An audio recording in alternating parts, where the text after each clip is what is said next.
Assalamualaikum warahmatullahi wabarakatuh. Perkenalkan, nama saya Melia Talia Islami dengan nomor induk mahasiswa 23060238. Pada video kali ini kita akan membahas tentang pendidikan kesehatan dan juga kesehatan mental. Dua hal ini sering dianggap sepele, padahal punya pengaruh yang besar banget bagi kehidupan kita sehari-hari. Nah, materi yang pertama adalah pendidikan kesehatan. Apa sih pendidikan kesehatan itu? Pendidikan kesehatan itu adalah proses belajar agar kita tahu bagaimana caranya menjaga tubuh yang sehat, dari mulai cara makan, aktivitas fisik, kebersihan diri, sampai pencegahan dari berbagai macam penyakit. Tujuannya simple, supaya kita bisa membuat keputusan yang sehat dan benar dalam hidup. Contohnya, kita tahu mengapa kita harus cuci tangan. Kita tahu mengapa kita harus tidur dengan cukup. Yang ketiga, kita tahu kalau vaksin itu penting. Ada pula ruang lingkup pendidikan kesehatan. Yang pertama itu ada gizi dan juga makanan yang sehat. Kedua, kebersihan diri dan lingkungan. Yang ketiga, kebugaran fisik. Dan yang keempat, pencegahan obat-obat terlarang. Tujuan dari pendidikan kesehatan ini yang pertama untuk peningkatan pengetahuan. Jadi, pendidikan kesehatan dapat memberikan informasi yang akurat terkait fungsi, tubuh, penyakit, pencegahan, dan juga gizi. Yang kedua, dari pembentukan sikap positif. Hal ini mendorong individu untuk menghargai kesehatan dan juga memandang perilaku sehat sebagai suatu yang penting. Yang ketiga, ada perubahan perilaku.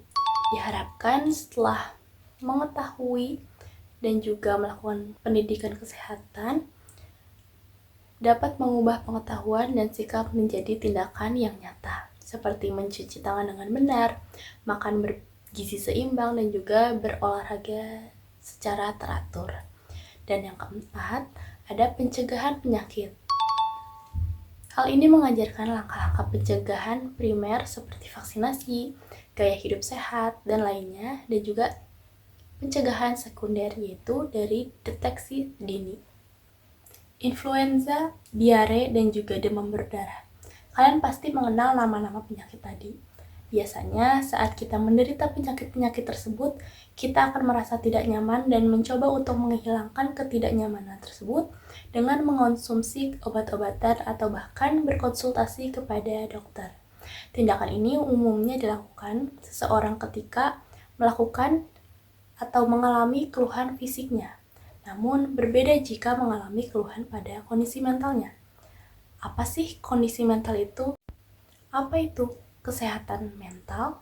Kesehatan mental adalah kondisi kesejahteraan emosional, psikologis, dan juga sosial dari seseorang.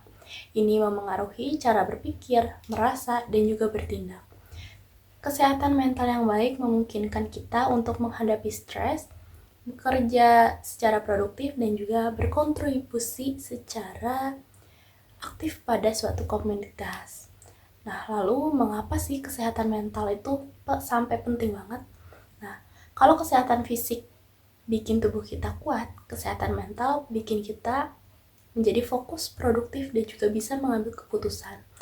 Bahkan bisa membangun hubungan yang sehat dengan orang lain. Nah, isu atau kasus kesehatan mental yang relevan di dunia pendidikan yang pertama adalah stres akademik. Hal ini bisa menjadi tekanan untuk berprestasi, takut gagal yang menyebabkan kecemasan secara berlebihan. Yang kedua, perubahan masa transisi.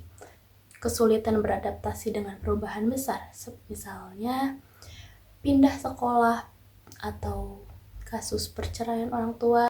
Dan yang terakhir ada kesehatan mental digital. Dampak negatif dari penggunaan media sosial berlebihan seperti cyberbullying dan juga FOMO atau fear of missing out.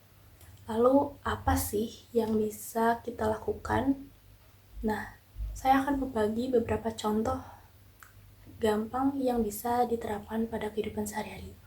Yang pertama ada olahraga minimal 20-30 menit sehari. Yang kedua, makan makanan yang seimbang. Adapun yang ketiga, punya waktu me time. Baca buku, membuat journaling, meditasi, atau cuma rebahan sebentar. Dan yang keempat, tetap terhubung dengan orang-orang yang suportif. Curhat itu bukan berarti melemah, tetapi bisa membagi kesedihan secara sehat. Dan yang kelima, batasi screen time, biar nggak overstimulated dan capek secara mental. Lalu kapan sih harus meminta bantuan profesional? Kita semua pasti pernah merasa capek, cemas, sedih, atau bahkan marah. Tapi kalau perasaan tersebut muncul secara terus-menerus sampai mengganggu aktivitas sehari-hari kita, itu tandanya kamu perlu bantuan profesional. Psikolog atau konselor dapat membantu masalah kamu dan juga menemukan solusi atau jalan keluar, bukan untuk menghakimi masalah kamu. Nah, hubungan pendidikan kesehatan dan juga kesehatan mental itu apa sih? Nah, dengan mengintegrasikan pendidikan kesehatan dan kesehatan mental, institusi pendidikan tidak hanya mencetak siswa yang cerdas secara akademik, tapi juga individu yang utuh, sehat secara fisik, dan kuat secara mental. Pendidikan kesehatan dan juga kesehatan mental merupakan investasi jangka panjang buat hidup kita dan juga siswa-siswa kita kelak. Nah, mulai sekarang yuk mulai sayang kepada tubuh dan pikiran kita. Kenali diri kita masing-masing, dan jika memerlukan bantuan kepada profesional, segera hubungi. Mungkin sekian video dari saya. Assalamualaikum warahmatullahi wabarakatuh.